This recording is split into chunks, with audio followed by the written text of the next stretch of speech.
ulaika allazina laisa lahum fil akhirah illa an-nar. Mereka itulah orang-orang yang tidak ada bagian fil akhirah, di akhirat. Tak ada bagiannya. Bagian apa? Tak mendapatkan bagian. Manalah layak orang yang dalam hidupnya itu, orang yang mendapatkan bagian di akhirat itu adalah orang yang perjuangkan hidup itu untuk akhirat. Orang yang berjuang hidup untuk dunia, di dunia untuk dunia, tak ada akan dapat bagian. Apalagi dia membuat kezaliman, kerugian, korupsi, sogok dan lain-lainnya, tak layak mendapatkan bagian di akhirat. Jadi kalau begitu orang yang seperti itu tidak layak mendapatkan bagian, apa bagiannya? Kata Allah dalam ayat illan nar, kecuali api neraka. Janganlah kita cuba-cuba kita merugikan orang lain, menzalimi orang lain untuk kepentingan kita. Jangan. Joki itu sudah Allah tetapkan, dilahirkan kita sudah Allah tetapkan rezeki kita, itu pasti.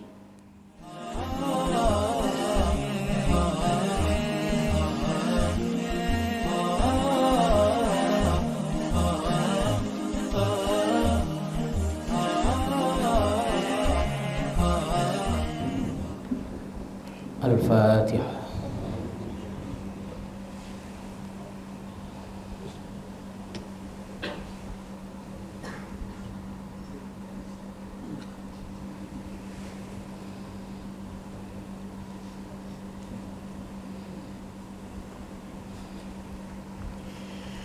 Bismillahirrahmanirrahim. Assalamualaikum warahmatullahi wabarakatuh.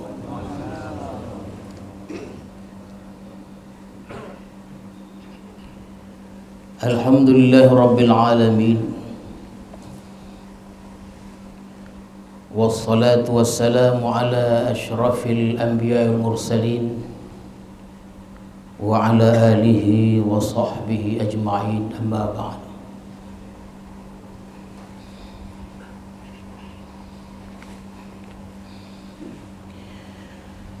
Tuan-tuan para khalifah, hadirin hadirat yang saya hormati, marilah kita bersyukur kepada Allah Subhanahu wa ta'ala yang telah melimpahkan rahmat dan hidayahnya kepada kita semua, sehingga pada malam hari ini kita masih diberikan kesempatan untuk meneruskan pengajian kita, kajian tafsir pada malam yang penuh berkah ini. Salawat dan salam kita ucapkan dan kita sampaikan kepada Rasulullah sallallahu alaihi wasallam beserta keluarga, para sahabat dan para pengikut-pengikut beliau. Mudah-mudahan hadirin sekalian kita mendapat syafaat Rasulullah di hari kemudian nanti. Amin ya rabbal alamin.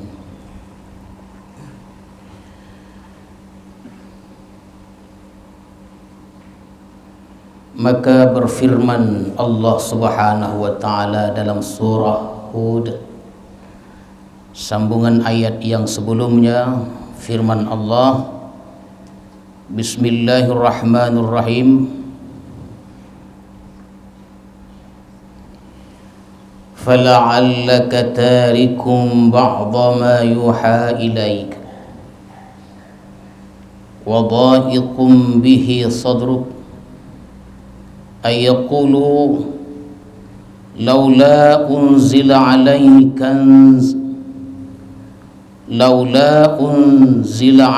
kanzun aw jaa ma'ahu malak innama anta nadhir wallahu ala kulli syai'in wakil. Surah Hud ayat yang ke-12.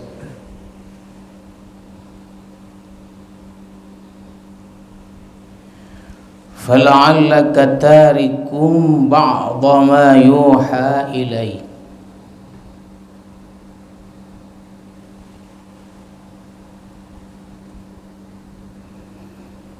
Tetapi boleh jadi engkau meninggalkan sebahagian apa yang diwahyukan kepadamu. Tarikum ba'dha ma yuha ilaik, meninggalkan sebahagian apa yang diwahyukan kepadamu. Wa dha'iqum bihi sadruk, dan sesak dadamu. Ayyaqulu, sebab mereka berkata, laula unzila alaihi kanz, kenapa tidak diturunkan kepadanya kanz. Kanzun itu perbendaharaan, emas, perak, mutiara dan lain-lainnya.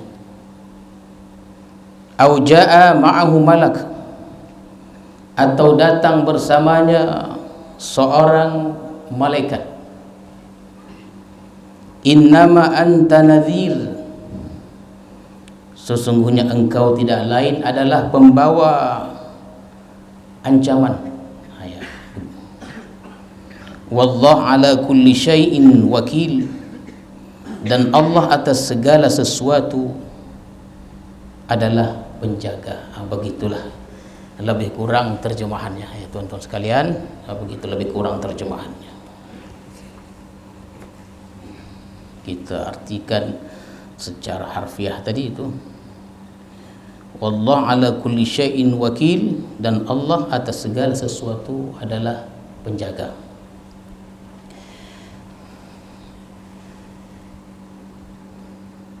Jadi boleh jadi kita terjemahkan, boleh jadi fala'allaka tarikum ba'dha ma yuha ilaik, boleh jadi engkau meninggalkan sebahagian apa yang diwahyukan kepadamu. Boleh jadi, tapi tak jadi. Kalau kita jadi, tadi. Kalau ayat ini di kita jadi, ini kepada Rasulullah tak jadi. Boleh jadi engkau meninggalkan sebahagian apa yang diwahyukan kepadamu. Jadi firman-firman wahyu Allah turunkan kepada Rasulullah hampir saja ditinggalkan Rasulullah, tidak disampaikannya sebahagian kepada kaum kafir Quraisy. Begitulah dia maksud itu. Hampir saja Rasulullah meninggalkan, tidak disampaikan kepada kaum kafir Quraisy, pada kaumnya itu firman atau wahyu Allah wahyukan kepada beliau. Wa dha'iqum bihi sadruk, sesak dadanya. Kenapa boleh jadi dan memang tidak jadi? Rasul tidak mau menyampaikan sebahagian firman Allah itu dan sesak dadanya. Ayyaqulu, karena mereka berkata, tadi sudah saya sebutkan tadi, banyak kali permintaan dan pertanyaan orang kafir Quraisy ini. Kata mereka begini tuan-tuan sekalian, kalau benar engkau nih Nabi, wahai Muhammad, waktu turun wahyu itu maunya, waktu turun wahyu itu turun juga kanzun, perbendaharaan. Jadi waktu turun wahyu itu kata mereka maunya turunnya wahyu itu beserta kanzun, turun juga emas, turun juga perak, perunggu dan lain-lainnya. Begitu permintaan mereka. Atau malaikat yang membawa firman itu kami tengok. Au jaa ma'ahu malak, atau malaikat tu, malaikat Jibril, kami tengok, kami nampak dia. Jadi permohonan mereka ini ganjil, tak masuk akal. Itu yang kadang buat Nabi dia malah menyampaikan firman itu. Jadi yang mereka lihat ini, hadirin, mereka tidak melihat petunjuk yang terkandung dalam wahyu itu. Yang mereka ingin tengok itu adalah bentuk nyata, benda yang nyata. Ya. Jadi mereka tidak melihat petunjuk yang termaktub, yang terkandung dalam firman seharusnya itu. Jadi Nabi hampir saja tak mau, asal mau menyampaikan firman, ada aja ulah orang tu.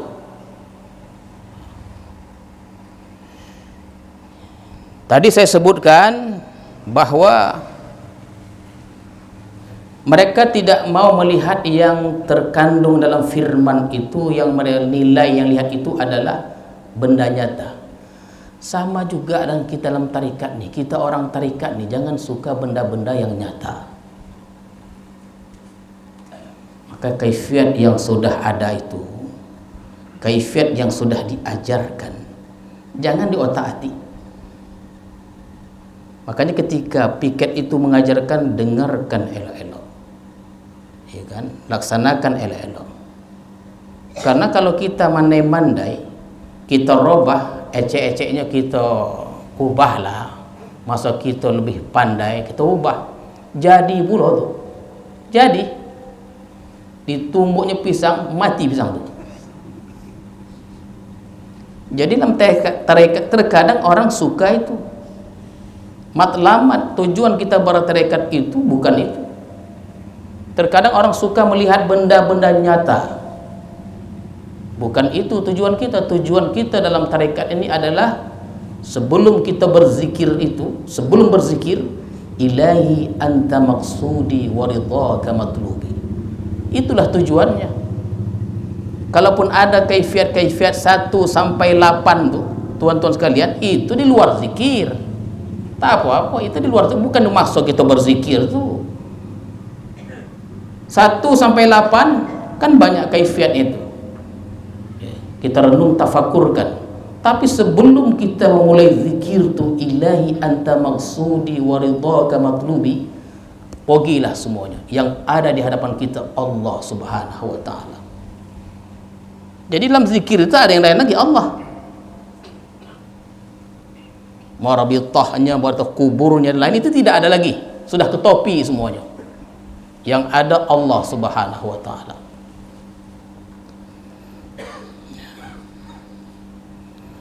Saya menceritakan ini kejadian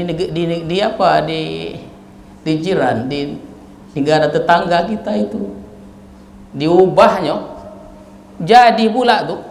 Yang saya ceritakan betul, ditumbuknya pokok pisang itu, mati pokok pisang itu. Diolahnya kaifiat itu. Dan sebahagian orang suka yang nyata-nyata nih. Oh, apalagi bisa tobang. Sudahlah. Tarekat bukan itu dia.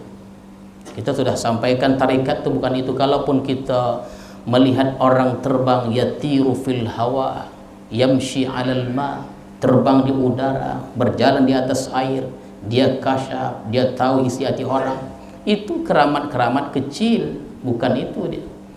Kenapa dikatakan keramat kecil? Karena orang kafir pun bisa buat itu. Yang kita inginkan itu keramat besar. Apa dia? Hati kita tidak pernah lupa kepada Allah. Di dalam kita bahagia, di dalam kita sedih, kita kaya, kita miskin, dalam bersunyi, dalam ramai, hati kita ingat Allah. Berjubah, tidak berjubah, hati kita ingat Allah. Itu baru istiqamah tamah namanya. Kalau itu baru betul.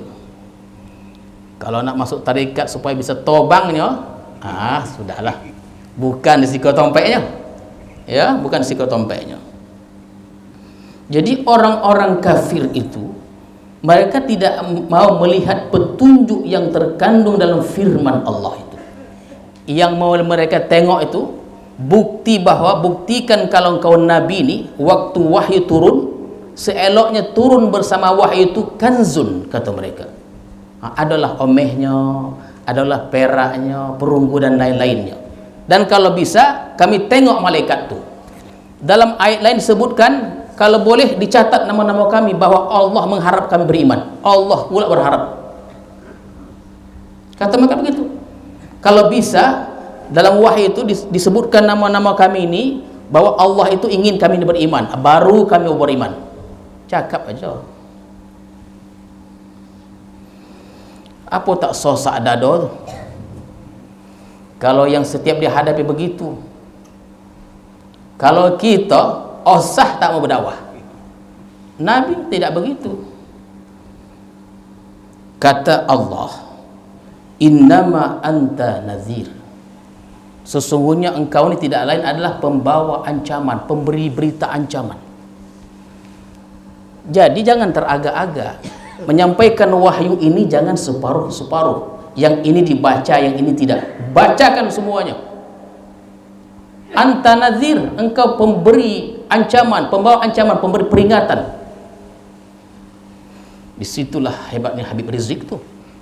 Ya, bukan kita nak muji Habib Rizik. Kalau bahasa silam tadi hobinnya semuanya. Semua disampaikannya. Yang goma sama dia tak goma disampaikannya. Kalau kita berfikir tak berani pun kita. Anta nazir, kata Allah kepada Rasulullah sallallahu alaihi wasallam, sampaikan semuanya.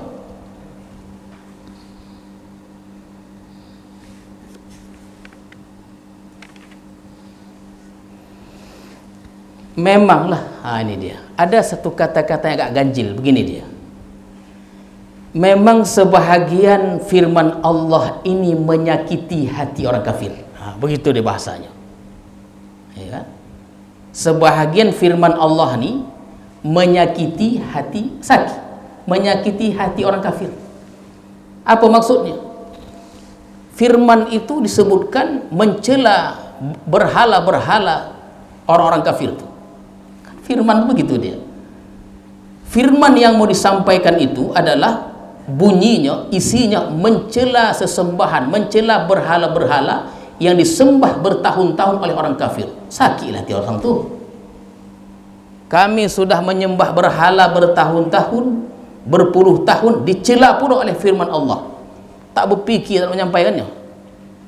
Kalau kita tu ditikam orang.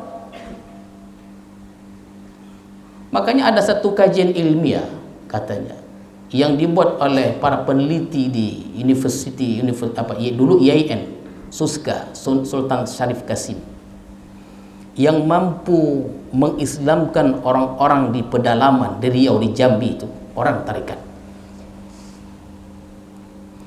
Karena orang-orang pedalaman itu dia tak goma dia cakap dulu nggak cakap, belago ilmu dulu.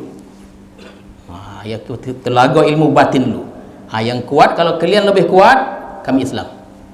Itu kajian, penelitian. Jadi kalau kita menyampaikan dakwah di pedalaman, kalau tanggung-tanggung, fikir dulu. Fikir. Rasulullah ni, tuan-tuan, puan-puan serta hadirin sekalian, tadi dikatakan firman yang akan disampaikan itu terkadang menyakiti hati orang kafir. Itu disampaikan. Tentulah Rasulullah ada metodenya, metode dakwahnya. Ada, bukan main sampaikan gitu saja. Ya. Ada kan kita masuk ke bar contohnya, masuk ke bar, masuk naik ke atas meja tu, assalamualaikum warahmatullahi wabarakatuh, haram semua ini. Tikam orang ada kita dalam tu. Dia ada metodenya, ada metode dakwahnya. Banyak metode dakwah itu. Adakah Rasulullah teragak-agak tidak menyampaikan boleh jadi? Tidak. Rasulullah sampaikan dalam keadaan apapun. Kenapa? Karena Allah sudah jamin dengan firman-Nya, wallah ala kulli syai'in wakil, dan Allah itu atas segala sesuatu adalah penjaga. Dijaga Rasulullah.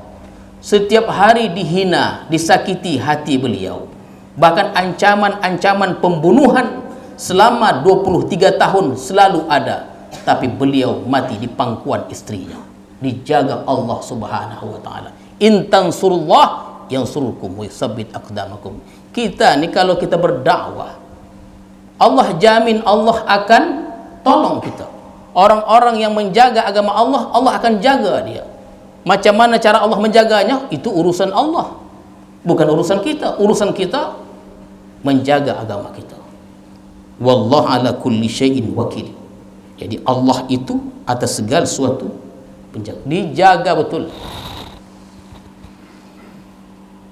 Itu kan ada riwayat ketika hijrah itu, riwayat yang cukup tersebar di kalangan masyarakat. Ketika pada malam itu akan keluar dari rumahnya, dimintanya Abu Bakar untuk menemani dalam perjalanan. Abu Bakar bersyukur. Itu sahabat sejati itu begitu dia. Dan engkau Ali, tidurlah di tempat tidurku. Baik ya Rasulullah. Begitu dia. Padahal Ali sudah tahu bakal mati kalau tidur di atas tempat tidur itu. Kalau kita, mungkin kita menjawab, Abu Bakar Rasulullah dia lebih tua dari aku muda lagi. Mungkin begitu kita menjawabnya. Takuin. Kalau bahasa Muslim kocak dia. Ada katanya riwayat mengatakan begini, diambil Rasulullah segenggam pasir, disebarkannya, lemparan ke arah mereka sehingga mereka tertidur tidak melihat apa-apa. Uang kita kau itu nak tuntutnya. Loteh mengaji ke mana-mana, yang ada tuntutnya macam mana menuntut ilmu tadi, dilemparnya pasir orang tak menengok. Itu dah hajat, niat dah tak elok tu.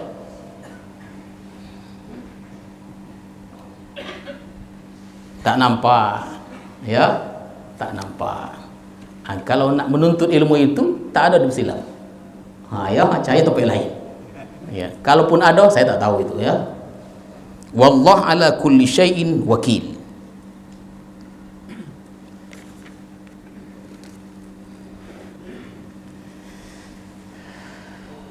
Kata Allah pula, am yakuluna iftarah, atau mereka mengatakan dibuat-buat. Itu kata malas, terkadang itu malas mau menyampaikannya. Dituduh mereka Rasulullah itu membuat-buat firman itu bukan firman Allah, tapi itu ciptaan tulisan Rasulullah. Padahal mereka sudah tahu sebenarnya dulu di Mekah itu ada namanya pasar Ukaz. Pasar itu tempat pertandingan membaca puisi, syair-syair. Karena bangsa Quraisy ini bangsa yang paling pandai bersyair, seperti orang Melayu yang pandai berpantun. Begitu dia. Kan kalau ada acara lomba pantun tuh kan biasanya kepri. Orang dulu pun katanya di sana bercakap nih pantun aja, marah pun pakai pantun. Mau makan pakai pantun, minum pakai pantun. Akhirnya tak makan kalau begitu jadinya. Bangsa Arab nih hebat syair, syair jahilinya itu hebat syairnya. Bertahun-tahun hebat, terpesona mereka dengan syair-syair itu. Sekali dibaca Rasulullah, Quran nih tercongang. Karena itu bukan kalamul bashar, bukan ucapan manusia, tapi kalamullah, dan bukan makhluk pula nih. Quran itu bukan makhluk, kalamullah, kalam Allah.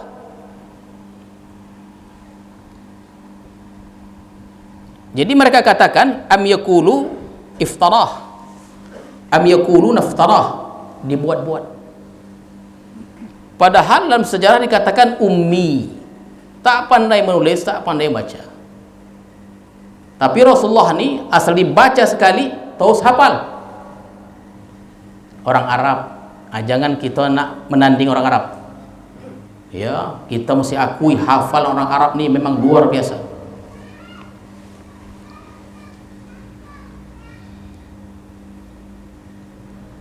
Dikatakan, diisukan, ya difitnah lah bahawa yang itu dibaca Rasulullah itu dibuat-buatnya itu tak betul tidak. Orang malah mengkaji, dia orang aja lah. Kata Allah, qul fa'tu bi asyri suwarin. Kalau begitu, kata Allah, katakan, suruh mereka datangkan 10 surah semisal dengannya. Suruh mereka pilih yang surah panjang, surah pendek. Ini yang pendek-pendek, inna a'tayna, qul huwallah dan lain 10 surah yang pendek-pendek ini. Cubalah engkau buat setanding dengan firman yang saya baca ini, kalau mampu. Dalam ayat lain sebutkan tak akan mampu. Tuan-tuan, kalau kita pernah belajar bahasa Arab, belajar bertahun-tahun bahasa Arab, herannya kita dengan Quran ini. Tapi terkadang karena kita tak belajar, pura ada aja kita tengok Quran ni. Kita baca aja biasa begitu. Tapi kalau kita belajar secara mendalam, heran kita nengok keindahan bahasa Al-Quran ni. Bukti bahawa dia bukanlah ucapan manusia. Macam manapun indahnya orang itu menulis Arab, tingginya pelajaran Arabnya, tak akan bisa menandingi Al-Quran ini. Maka Allah sebutkan fa'tu, datangkan, itu artinya mereka tak akan mampu. Begitulah dia. 10 surah muftarayat, karang-karang, dikaranglah, yang dikatakan bahwa kaum bangsa Quraisy ini bangsa yang pandai menulis bersyair. Coba karang-karang, tandingkan Quran ini. Wad'u man istata'tum, panggillah siapa yang kamu sanggup selain Allah, min dunillah, panggillah orang-orang pakar-pakar bahasa ini untuk menani Al-Quran. Jawaban tak akan mampu, kata Allah, in kuntum shadiqin, sekiranya engkau tuh orang yang benar. Tak bisa, tuan-tuan sekalian.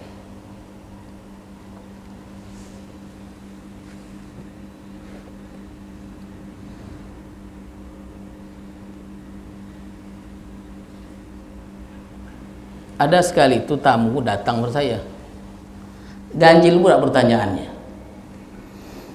Boleh saya tanya Tuhan? Boleh, saya bilang. Pikir dah tanya-tanya amalan, wirid, minta doakan. Kenapa Tuhan bahasa Arab dikatakan luwatud dot, katanya. Oh iya pula nih. Kenapa bahasa Arab itu dikatakan luwatud dot? Karena dot itu tak ada dalam bahasa lain, hanya ada dalam bahasa Arab. Bahasa Indonesia tak cukup untuk mentranslate, tak cukup untuk menerjemahkan Quran itu. Tak cukup bahasanya. Bahasa Indonesia, bahasa Inggris tak cukup. Saking luasnya bahasa Arab ini. Jadi tak mampu. Pasti tidak akan mampu mereka mendatangkan 10 surah semisal firman Allah. Memang pernah Musailam Al-Kadzdzab mencoba, tak mampu, digolakkan uang aja.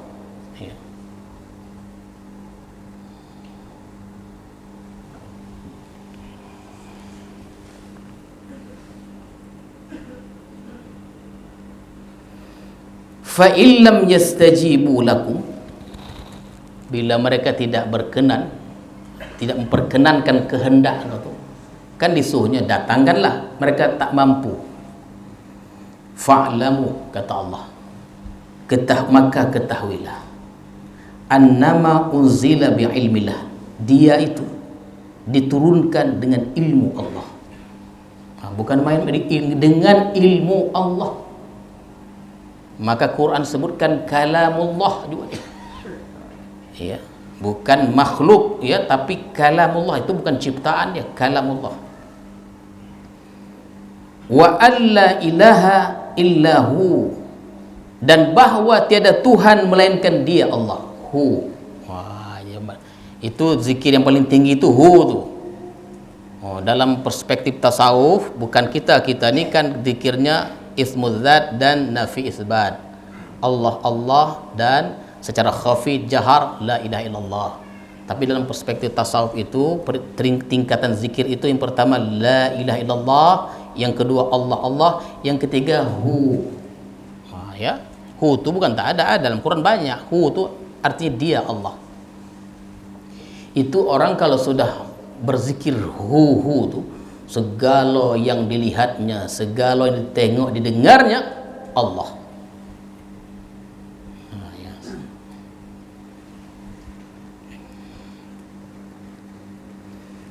Minggu yang lalu ada 4 orang bertanya pada saya waktu di Universiti Pancabudi itu, ketika saya presentasi tentang metafisika eksakta. Metafisika eksakta. Hebat tuan-tuan sekalian, di sekarang tarikat ini dinyatakan dia. Begitu. Diilmiahkan. Bahkan dalam perjalanan Isra Mi'raj sampai ke Hadratullah itu dijelaskan secara ilmu metafisika eksakta. Supaya orang tahu. Mereka menjelaskan secara ilmu metafisika. Macam mana orang tarikat pula menjelaskan macam mana sampainya Rasulullah ke Hadratullah itu, macam mana pula sampainya.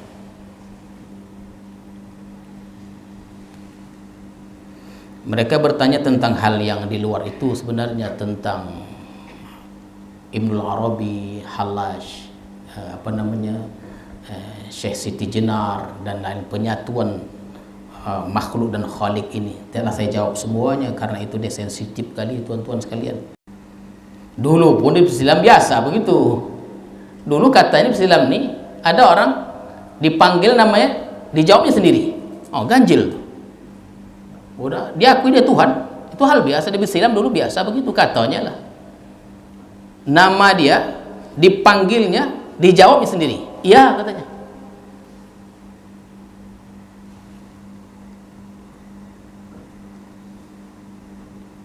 Jadi hu itu yang paling tinggi. Hu itu. Jadi la ilaha illallah, Allah hu. Ya. Kita ni Allah dan la ilaha illallah lah. Ya. Jangan pula nanti dinosak hu pula. Heran pula orang nanti ini. Dari mana nanti dia? Fahal antum muslimun? Begini dia bunyinya. Tidakkah kamu mau menyerah? Begitulah bunyi apanya. Muslim ini kan aslama ni artinya kan menyerahkan diri. Kalau sudah begitu kata Allah, tak mampu engkau, tidakkah engkau mau menyerah? Muslim. Kalau tidak menyerah, kafir. Begitulah maknanya. Fahal antum muslimun? Sudah jelaskan. Tidakkah engkau mau menyerah lagi? Begini, sudah jelasnya. Tuan-tuan, seindah apapun jawaban kita, sehebat apapun jawaban kita, orang kalau tak suka, tak percaya, payah nak percaya. Macam tarikat ni, boleh pun kita menjawab tentang seluk beluk tarikat ni, kalau orang tu tidak suka, tak percaya dia. Biarkan je lah. Biarkan aja begitu.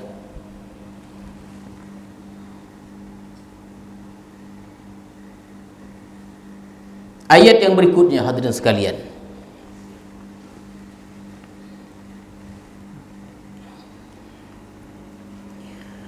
Man kana yuridul hayatad dunya. Tentu ada munasabat ini. Munasabat itu persesuaian ini dunia, persesuaian ayat yang saya baca ini dengan ayat sebelumnya, namanya munasabat. Munasabat itu persesuaian. Ada dia ilmu munasabat ada. Quran ini banyak ilmunya nih. Man kana yuridul hayatad dunya, barang siapa yang menghendaki kehidupan dunia, kata Allah, wazinataha, dan perhiasannya, nuwaffi ilaihim a'malahum fiha, maka kami sempurnakan ganjaran pekerjaan mereka itu. Wa hum fiha la yubkhasun, mereka tidak merugi. Jadi begini tuan-tuan, puan-puan serta hadirin sekalian, apa tujuan hidup kita dunia ini? Apakah kita ingin melampiaskan ambisi kita, mempertuhankan hawa nafsu kita, ingin mengumpulkan harta yang berlimpah, atau mahligai yang megah, mencari kedudukan yang tinggi? Kalau itu yang kita inginkan, yang kita cita-citakan, akan kita capai. Begitu. Jangan ragu, jangan risau, jangan khawatir, engkau akan dapatkan apa yang kau inginkan. Apa dia? Harta yang banyak, mahligai yang megah, kedudukan yang tinggi. Jangan ragu, engkau akan dapatkan, akan diberikan kepadamu. Itu maksud ayatnya. Tetapi kebiasaannya, orang yang mencita-citakan hal ini, tuan-tuan sekalian, akan menghalalkan segala cara. Yang haram pun menjadi halal, bahkan merugikan orang lain, menzalimi orang lain. Kesuksesan hidup di dunia ini, harta yang melimpah, kedudukan yang tinggi, biasanya melalui jalan itu. Kebanyakannya wazinataha, kata Allah, nuwaffi ilaihim a'malahum fiha, kami sempurnakan, dan mereka tidak merugi. Jadi pernah saya sampaikan bahwa kita ni orang-orang tarikat ini ya, dalam memandang kehidupan dunia ini, yang kita pandang itu adalah batinnya. Batin dunia itu bukan zahirnya. Tuan-tuan, yang kita pandang itu adalah batinnya dunia itu, bukan zahirnya dunia itu. Kalau kita pandang zahirnya dunia itu, kita berhenti di situ. Maka yang kita lihat itu, apa makna memandang zahirnya dunia? Yang kita pandang itu adalah zinataha. Apa dia? Zinahnya, perhiasannya, keindahannya, kemewahannya. Ketika kita orang melihat orang punya harta, kita pun ingin seperti itu. Ketika kita melihat orang punya kedudukan, kita pun ingin punya kedudukan yang tinggi. Orang punya mahligai, kita pun ingin seperti itu. Dilihatnya dalam pandangan matanya itu orang yang kaya nyaman hidupnya. Kemudian dia ingin seperti itu, maka bertungkus lumuslah kata orang Malaysia itu. Dia sibukkanlah diri dia siang dan malam, pagi dan petang untuk mendapatkan harta, karena dilihat orang berharta itu nyaman hidupnya. Itu memandang secara zahir, rugi. Dalam tarekat tidak diajarkan itu. Kalau kita pandang zahirnya, rugi kita, tak selesai. Ada orang punya Honda juga. Ada orang nak ada kereta tu mobil maksudnya, kita nak mobil juga. Karena kita pandang zahirnya dunia itu. Maka yang diajarkan kepada kita itu apa dia? Batinnya dunia. Kalau kita pandang batinnya dunia, fa'arafa sur'ata zahabiha wa adama baqaiha wa tula hisabiha, itulah dia. Ini yang paling selamat. Apa dia? Kalau kita pandang batinnya dunia, arfa sur'ata zahabiha, maka tahulah kita bahawa dunia ini dia copek perginya. Wa adama baqaiha, tidaklah dia kekal. Tak kekal dunia ini.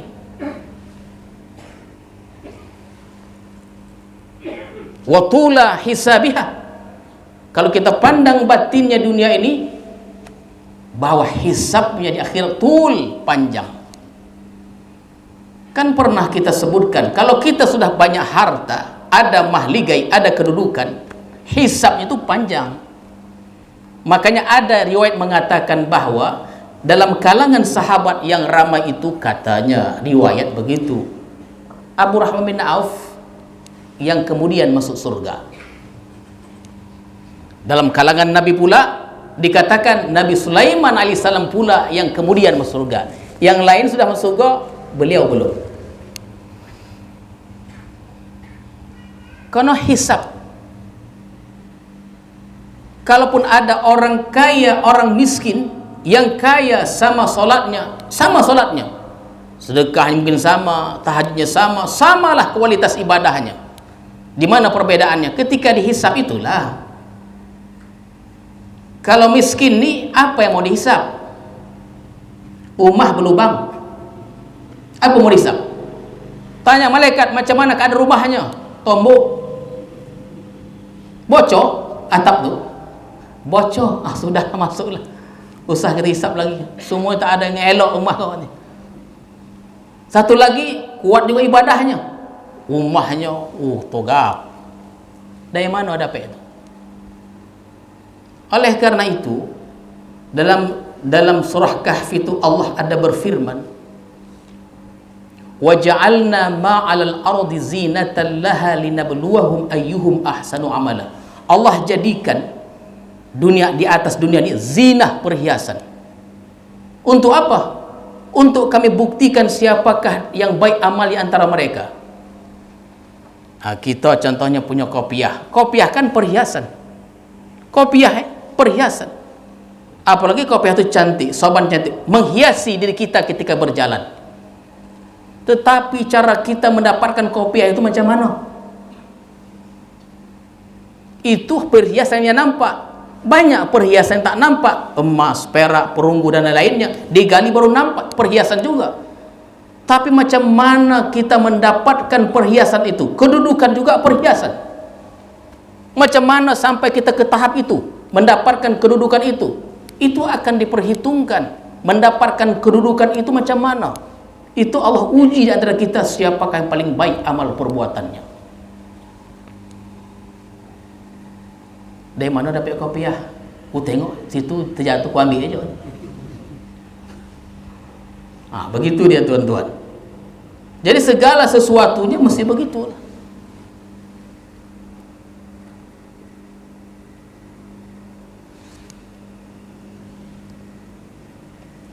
Yang terakhir, ulaikal ladzina laisa lahum fil akhirah illa an-nar. Mereka itulah orang-orang yang tidak ada bahagian fil akhirah, di akhirat. Tak ada bagiannya. Bagian apa? Tak mendapatkan bagian. Manalah layak orang yang dalam hidupnya itu, orang yang mendapatkan bagian di akhirat itu adalah orang yang perjuangkan hidup itu untuk akhirat. Orang yang berjuang hidup untuk dunia, di dunia untuk dunia, tak ada akan dapat bagian. Apalagi dia membuat kezaliman, kerugian, korupsi, sogok dan lain-lainnya, tak layak mendapatkan bagian di akhirat. Jadi kalau begitu orang yang seperti itu tidak layak mendapatkan bagian. Apa bagiannya? Kata Allah dalam ayat illan nar, kecuali api neraka. Janganlah kita cuba-cuba kita merugikan orang lain, menzalimi orang lain untuk kepentingan kita. Jangan. Joki itu sudah Allah tetapkan, dilahirkan kita sudah Allah tetapkan rezeki kita. Itu pasti. 5 miliar rezeki kita, berhenti napeh kita, habislah joki itu. Selagi rezeki belum habis, selagi itu jugalah nyawa kita masih ada, walaupun di atas katil, rumah sakit bidadari, tapi joki masih ada. Habis joki itu, berhentilah napeh, berhenti napas kita.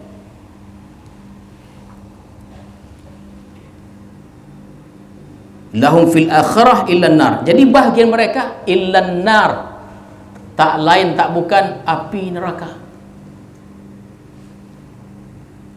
Wa habita ma sana'u fiha, gugurlah amal apa yang mereka buat. Wa batal apa yang mereka perbuat. Tuan-tuan sekalian, begini tuan-tuan, apa tak gugur? Ada seorang penasihat menasihati rajanya. Ini tuan-tuan sekalian, seorang penasihat menasihati seorang raja penguasanya. Dia cakap begini, dinasihatinya, kalau tuan mau berkuasa, sedekah-sedekahkanlah, tapi jangan dalam hati. Berbuat kebaikan dalam politik tak ada faedahnya. Berbuat baik ni dalam urusan politik tak ada faedahnya. Ecek-ecek, derma-dermakanlah. Nanti kalau tuan berbuat menganiaya 1000 kali, dizaliminya rakyatnya 1000 kali, dianiayanya, dirugikan 1000 kali, buatlah kebaikan 2 kali dan propagandakan itu. Begitulah dia. Politik begitu. Itu nasihatnya. Nasihat seorang penasihat kepada penguasa. Kalau tuan mau berkuasa, begitu dia. Kalau buat kebaikan, jangan dalam hati. Kalau ikhlas, itu tak ada faedahnya. Ecek-ecek aja lah. Kalau buat kebaikan sekali 2 kali, propagandakan dia. Jadi kalau pernah masyarakat itu, bangsa itu teraniaya beribu kali, dikasih kebaikan 2 kali, propagandakan, dia lupa kerugian itu, dia akan ingat kebaikan-kebaikan Tuhan. Ini nasihat yang tak bisa dicontoh. Tak baik. Adakah terjadi? Banyak terjadi. Terhiburlah masyarakat itu dengan satu kebaikan itu, terlupa masyarakat itu bahawa mereka sudah dizalimi berhari-hari, tapi dipropagandakan itu kebaikan-kebaikan itu. Itulah maknanya wahabita ma sana'u fiha, gugur, tak ada arti apa-apanya. Karena kita berjuang di atas dunia, beramal di dunia ini bukan untuk dunia ini, untuk akhirat.